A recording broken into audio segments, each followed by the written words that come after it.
Hello everybody on the YouTubes. Welcome to my little video on Braid. um, if you've been following this channel at all for the past however long I've been doing this channel, you'll know that way back when this game first came out, I did like a little walkthrough of it. And it was done with my like point and shoot camera. I didn't have a capture card. I was playing on the Xbox, so I literally propped my Canon power shot up on like a laundry hamper and aimed it at the TV and tried to do a walkthrough of the game. And this was back when there was like maybe 2 other people who had made a walkthrough for this game.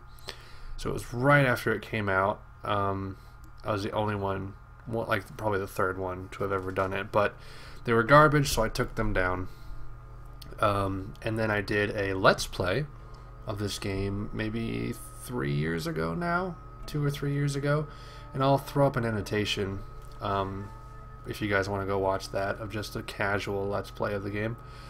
But this video is something a little different. This is going to be an analysis on the story and a lot of different things. There's been a handful of these on YouTube, but I want to kind of take a slightly different approach to it. I want to kind of look at things a little deeper than they initially appear.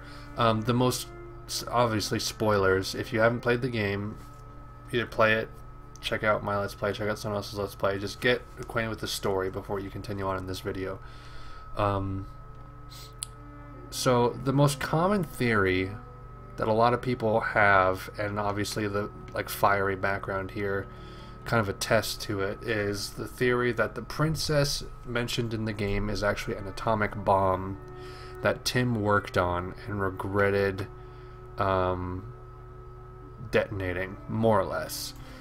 And there's a lot of evidence to suggest that, but the guy who created the game said, yeah, there's evidence of that, but there's more to it. There's not just that tiny little bit and that's it.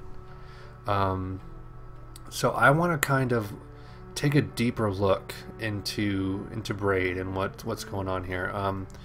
A lot of people think that the princess is a metaphor for the atomic bomb, but I actually think it's the other way around. I think that the atomic bomb is a metaphor for a breakup that Tim has gone through. What do I mean by that? I'll flesh that out right now. So I had painstakingly got all what is that, all 7 stars, so that I can do the alternate ending for you guys. You can see the atomic bomb princess crap, even though I've never actually played the level with an alternate ending. I'm going to kind of talk about each world as it goes. So keep in mind that what happens up here at the top of the ladder, this is chapter 1 / world 1. This is technically where the story begins with bad things. But we'll get to that in a moment. We're going to start with world 2.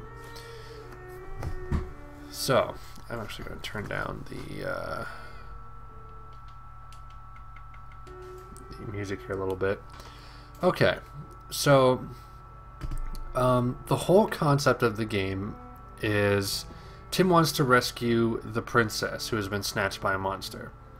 She was taken because Tim had made a mistake. I really believe that this story is kind of a very artistic approach to the breakup formula of a story. I think that's a really big element to this. So World 2, it brings up the idea of forgiveness and not wanting to punish. It's kind of about learning from the mistake, and that's the lesson, rather than being punished for the mistake. The gameplay kind of parallels the concept of Tim's relationship with the princess and his regret that there hadn't been this kind of forgiveness. If you kind of read these little books, it kind of highlights that, how he knows she tried to be forgiving, so he kind of wishes, kind of yearned that there had been this kind of forgiving in the relationship. He's yearning that it had been the case. Also, we're going to check out each painting for each world. What we see right here is, I think this is Tim right here. And it looks like he's kind of like frolicking with a girl. They're drinking wine. He's reaching for it and it's about to spill. And they're in some unknown green area, lush green area.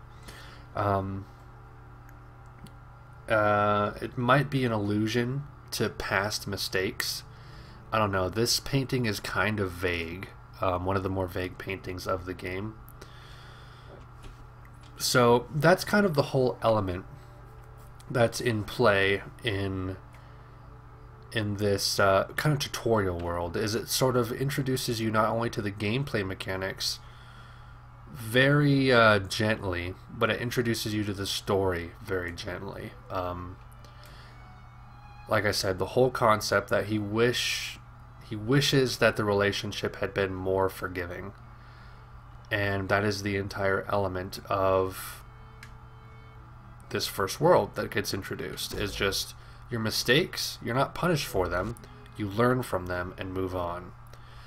And that's the general gist of this first world / world 2 of the game. Moving on to world 3. World 3 introduces objects that Tim cannot manipulate with his time. So you see how the objects are going green. Obviously, you've played this before, I assume. You can rewind to the beginning of the level, and everything is still unaffected by my powers. This kind of parallels the implications of a perfect relationship, as explained in these books. Where does it show it? Kind of up through here. These second and third books. Parallels the implications of the perfect relationship that Tim and the princess had been cultivating for some time. The concept that in order to be constantly pleased, you need to be understood perfectly by the person who's trying to please you. And thus, you're kind of limited, certain things being unreachable. It's a kind of a tricky concept to grasp and parallel with the element of gameplay in this world. But if you kind of think about it, it'll sort of kind of sink in and make sense a little bit. There's a line here at the very end that you can read right here, and it kind of alludes to the knowledge that it's not a perfect relationship, but a happy one that was hopefully on the horizon.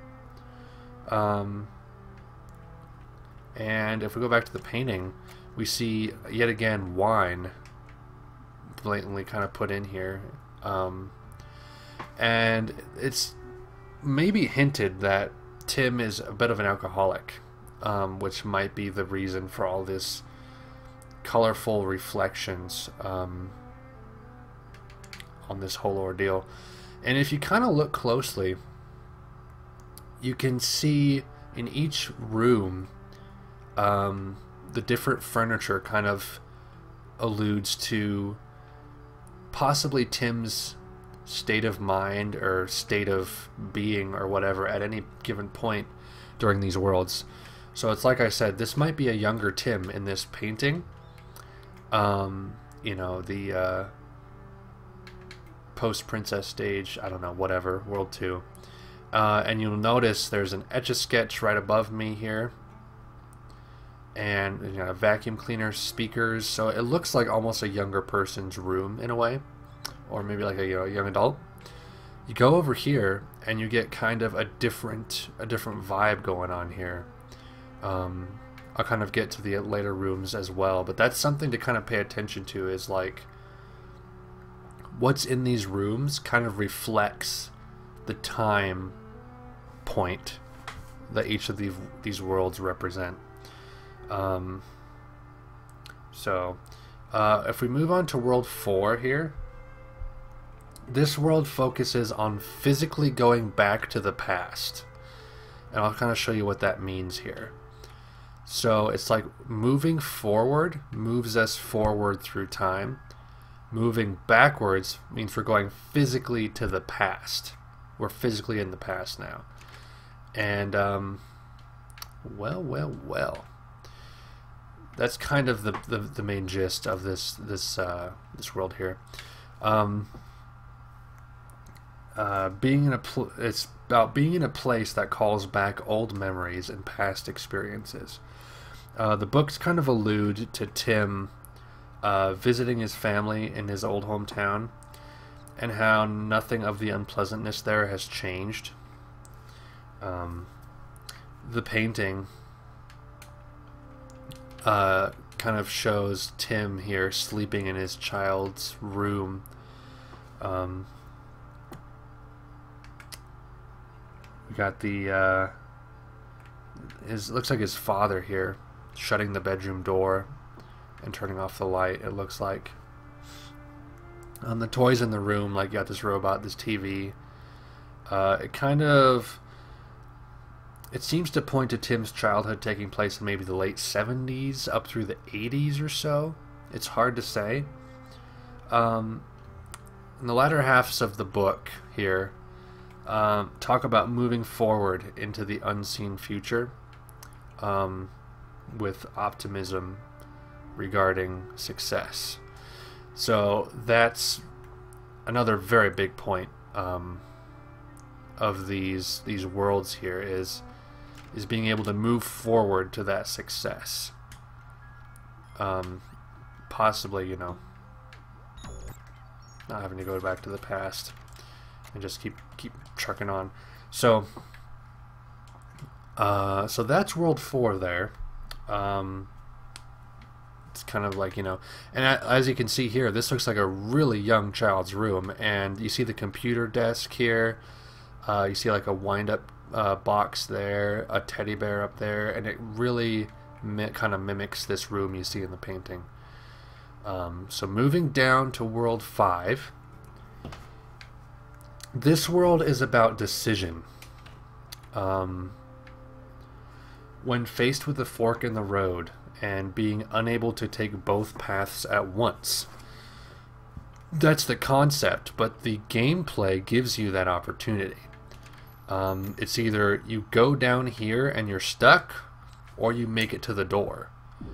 But you're able to do both with the gameplay that's presented in this world. So, the books mention Tim leaving an unnamed woman in search of the princess. I have to go find the princess. So this is the interesting bit here. This can kind of break some theories. This could be some unknown woman. It could debunk the whole princess equals an atom bomb theory. Even though there's strong evidence for it, this really throws a wrench into things. Like I said, I think that this is really hinting at breakup stuff. I think the princess is an analogy or whatever for an atom bomb.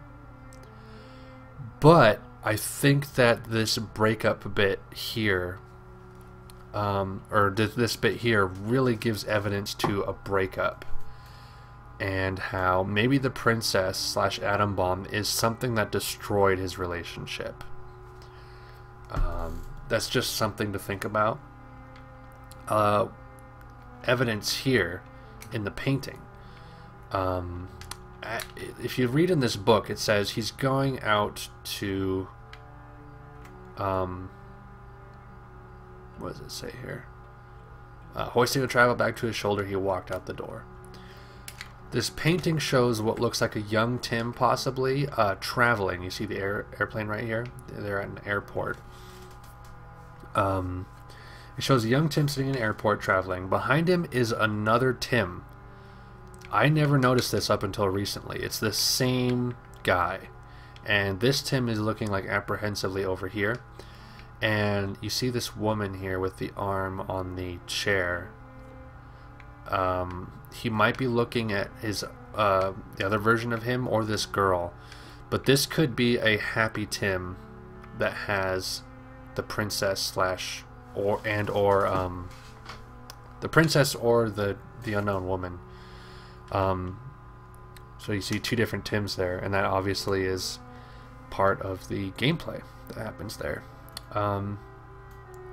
Also, an interesting thing I noticed while I was playing this game is that if you hear the music here and you rewind it, the music is doubled until your double disappears.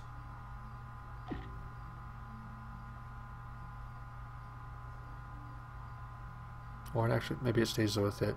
Nope, now it's gone until the double thing expires. Just an interesting little subtle thing I noticed recently. Okay, now we're moving on to World 6. I believe that World 6, this is where stuff really gets to get convoluted in terms of like timeline and all sorts of stuff. World 6, I think, is about the idea of slowing time down. Hesitance. Tim slows down time in this world using a golden ring. See that right there? So, this could mean a lot of things. This might symbolize a wedding band. The painting here shows Tim in public. Everyone is using umbrellas to protect themselves from the rain, but Tim doesn't seem to care. He looks to a trash can that has a gold ring laying atop the garbage. If we go to these books here, here we go, the ring. The books talk about the ring causing people to react to him differently. They're hesitant to react to him. So this whole wedding band idea kind of throws a whole nother wrench into it as well. You're not quite sure where in the timeline this is. It's really kind of fascinating. And at the same time, with the way some of these worlds are presented, you're not sure when they take place in accordance to one another, or even if the final world up here actually is the first part of the story. So it's really hard to gauge. But there is evidence here in these books of Tim being alone, and he's never lived life like anybody else, and he's kind of looking almost for something. As it says in this part right here, most of the audience strolls down the plaza to the south. Tim goes north. So he's kind of, you know, he's the one who does things differently. It then talks about what would happen when he did find the princess.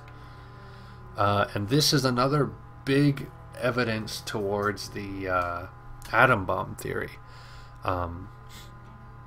For Tim, this would be momentous, sparking an intense light that embraces the world, a light that reveals the secrets long kept from us.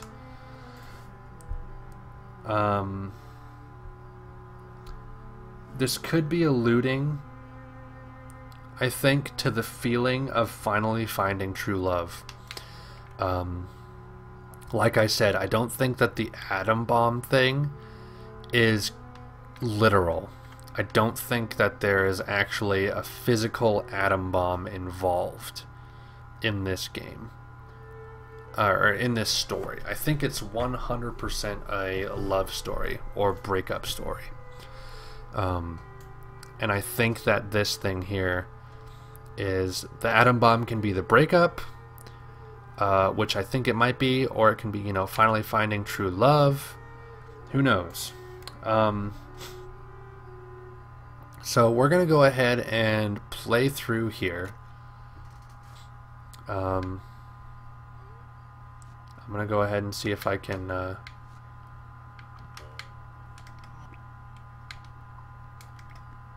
See if I can play this.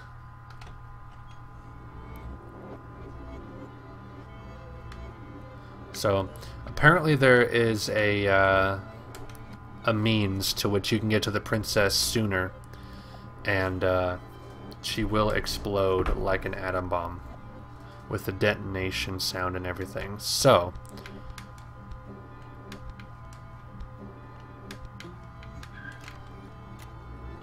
let's see what happens.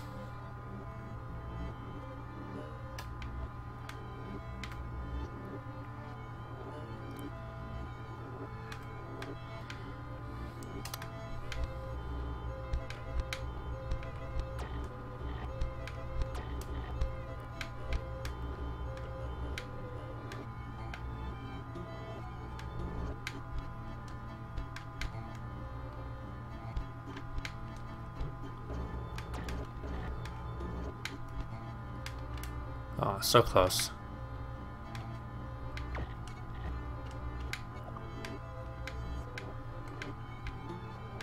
Okay. So, let's pay close attention here. You see this knight coming down. This could be an alternate version of us, actually. The Happy Tim. He has red hair. So, obviously, we've seen this part before. We're actually the bad guy. And that's the good guy up there. This whole scenario is just reversed in the end. So let's see how this plays out.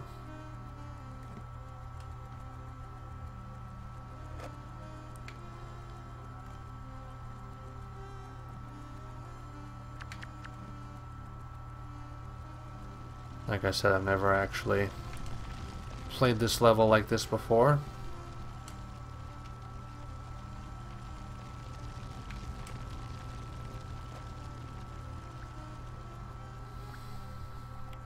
So that is the princess up there. I don't think she is the love interest, per se, or the main one.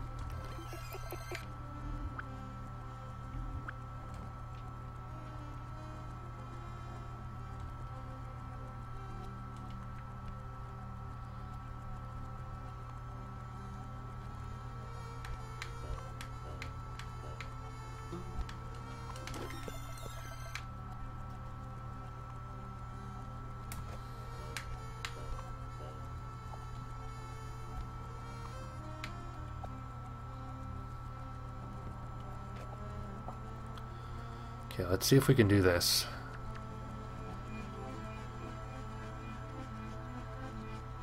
It looks like we will. It's pretty cool. Okay, so we do this. So we touch the princess right up here, actually.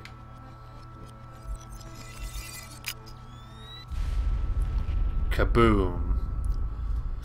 So this is us reaching the princess.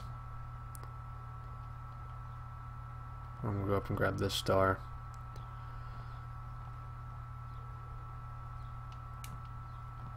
Can I? How do I get to it?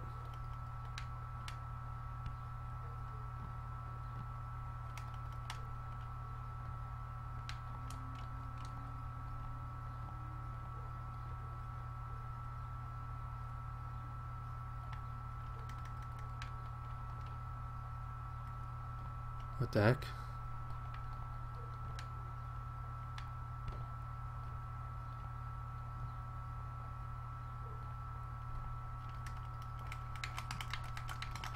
I'm stuck.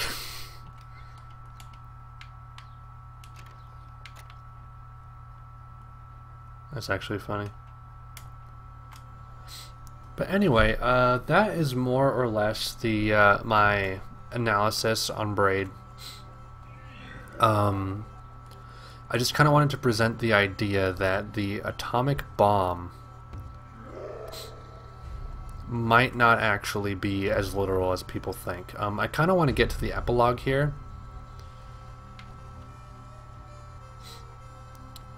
I don't really have to reach the princess, I don't believe.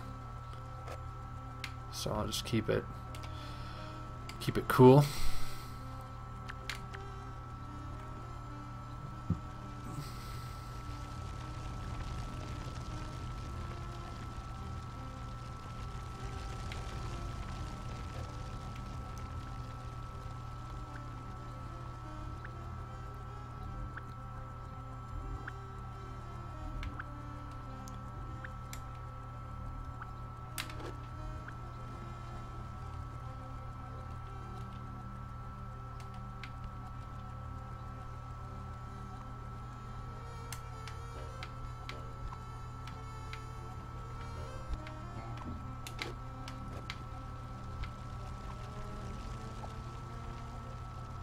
Alrighty.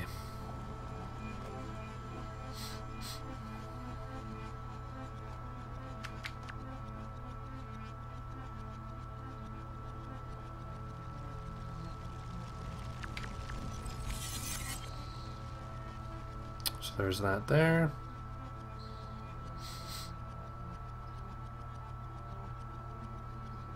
We're going to do this whole number.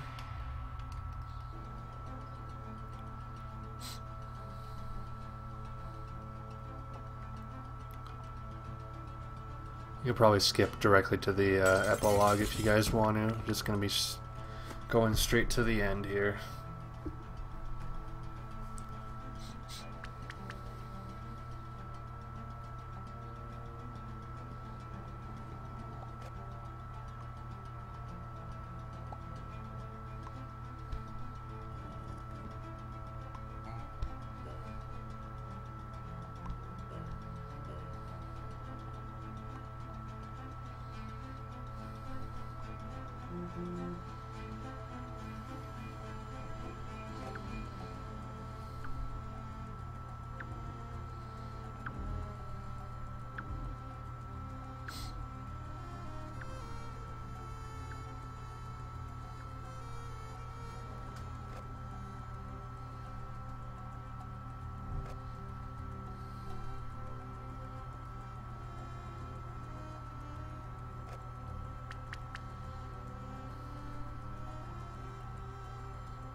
Okay, so here's where we get to see this bit in action, where the knight is saving the princess from me.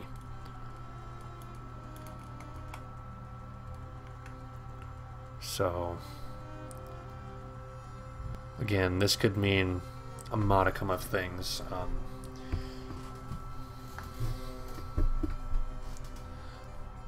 I honestly think that might be a different version of Tim. And like I said, I think the princess may have been a different woman that Tim wanted, or something like that. And this end here could have been the happy version of him getting that woman. And he's come to terms with the breakup, and now he's ready to move on. I wonder... I can't make that jump. So... this part is kind of interesting because it's optimistic, but it's also game-breaking. Like, there's things that lead nowhere. It's almost like an atom bomb has gone off. This is where people... whoops. Let's do that. This is where people get the whole... Tim was a scientist, he made an atom bomb deal, because there's allusions to Fall of an Apple, which is Isaac Newton discovering gravity, quote unquote, and then the metal orbs hanging from a thread, that's Newton's cradle. So there's that kind of stuff there that is physicist, or physician, physicist, I think it is, stuff. But like I said, that doesn't make Tim a physicist. This could all be metaphorical stuff. You proceed through books that don't open and lead to nothing. So this is the one thing that everyone's like, oh, it's an atom bomb. But like I said, I think that this puts the idea of the atom bomb in people's heads, and then it's supposed to progress from there. It's not just endgame, it's atom bomb. Candy store. This part's interesting. I don't quite know what it means.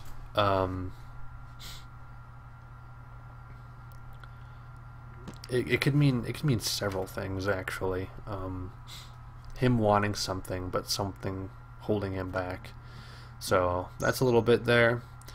This is a phenomenal ending to the game, I think. He's been through a lot. I think that he had a woman, but he left her for someone else, and it's just kind of ruined him. He may have become an alcoholic. But he's learned from all his experiences, all his mistakes, and from his mistakes he's ready to build anew. And the cool thing about this cloud, it doesn't actually go anywhere. It just sits here, and the only reason it's here is that you can stand above your castle and be higher than this text box right here, which I find like fascinating attention to detail. Just like you're the king of your destiny, more or less. You make your decisions. No need to live in the past, or use your past to your advantage and learn from it to build on your future. And that, ladies and gentlemen, is Braid. So that is my little analysis. It went on for about 30 minutes, not bad. So please comment, tell me what you guys think, tell me if you disagree. Any discussion of this game is readily